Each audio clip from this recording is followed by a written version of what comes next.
Hey everyone, welcome, and I'm just excited because I have no idea what I'm doing, and I promise that I'm going to be real and open and just raw with you guys. And what we started noticing recently, and if you may not even know who I am, my name is Emma Faye Redcan, and my story has just been so beautiful, and it changed so much from who I used to be in the past growing up.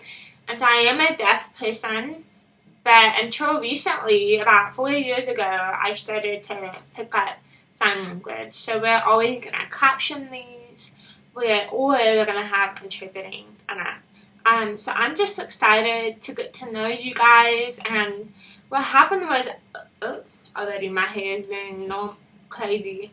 So I just get to be real and to share what it is to be deaf, what it is to be on this grand adventure, and I'm following this man named Jesus, and all that I've learned from following him and becoming a child of God. And so you may be in a different place, and that's okay. But my hope is that you'll be able to get to talk about things like managing your life, because I have been in a place where I've wanted to be perfect and say yes to everything, and it ends up burning you out, and you end up not performing in anything you love at all. And I was just 18 years old when I started a nonprofit that became internationally known. And so I can talk about so many things, such as being young and having big dreams, or being open to something that God has versus what I wanted, and it ends up being exactly what you were made to do. And this is actually my office behind me. And so it would change where I'm going to be talking and sharing. It would change locations because I travel and I speak anywhere from 150 events to 300 events every single year. So I'm going to take you on lots of adventures and show you what it is to navigate life with hearing loss, and to navigate life where I had a really big dream at such a young age. And I know this will be a chance that you can ask real questions. And what's beautiful about using the internet and social media, it's changing. So people were kind of down with people trying to be fake, if I'm honest. Like, I don't want to see the perfect hair and the perfect outfits. Like, I want to get to the gritty. That's kind of the hope for this, is that we would get to the gritty of what's happening in our lives and our hearts, and also what does it mean to pursue something that's really scary, because I'm doing it right now. And I'm going to show what these adventures look like, the people I get to meet. I get to meet people that have all sorts of stories every single day, and just kind of realizing I'm missing out on sharing somebody else's story on the platform that I have. And if I'm new to you, I'm excited you're watching, because it has been the most beautiful journey I've ever been on in my life since I was 18 years old. And I'll let you in on a secret. I don't tell people, but I'm actually only 23.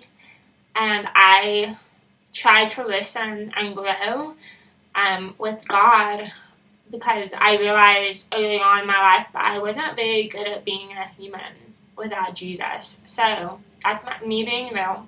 And also just kind of sharing something I'm learning now. So I have been in a season where I felt stretched and pulled to what people wanted me to do, what they wanted me to say, and saying yes to everything. And so quickly, I got really burned out, and I realized I was only surviving and not thriving.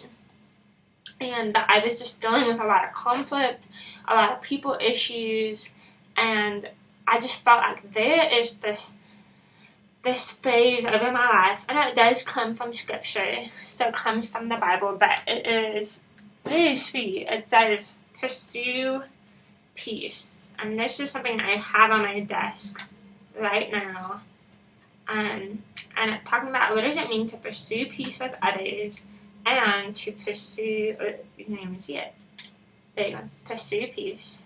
It's probably backwards, you really can't see it, but it says pursue peace, because I believe that there is a peace there's a deep shalom, and shalom means this fulfillment of your identity to be fearlessly free. This deep type of peace. And we're all searching for it. We're all wanting to be peaceful people and to experience peace and life and joy. And so peace is saying, how do I do that with other people to help them be fearlessly free in their identity? And how do I do that with myself? And seeking peace for myself means that I'm not trying to please everybody. I'm not trying to listen to all these voices. There's one voice that matters, because there's nothing good apart from God. There's nothing good apart from His voice. And so being deaf is interesting because there is a unique perspective on silence. And I sit in silence a lot. And my hearing loss is about 90% and 80%. So it's bilateral loss, if you don't know what that is. But bilateral means that both of my ears have profound hearing loss. And so I come from a season where I had no idea if I would wake up and all of my hearing would be completely gone. And so I really had to establish that really type of peace. The peace that surpasses all understanding. And it doesn't make sense to the world. It doesn't make sense on paper. But somehow God has given me this peace, even though I've gone through significant trials and circumstances and depression and anxiety. So I hope this is the place that we can talk about these things and get to be real. Because our world doesn't allow us to really talk. And thankfully the conversation changes about depression and anxiety. But here we go. So if you subscribe to something here and you're wondering where is she actually gonna share, and here it is. This is the chance. And I guess I'm vlogging. Is that what it's called? Vlogging. I'm vlogging now. So here we go. Let's do this together. Love you guys.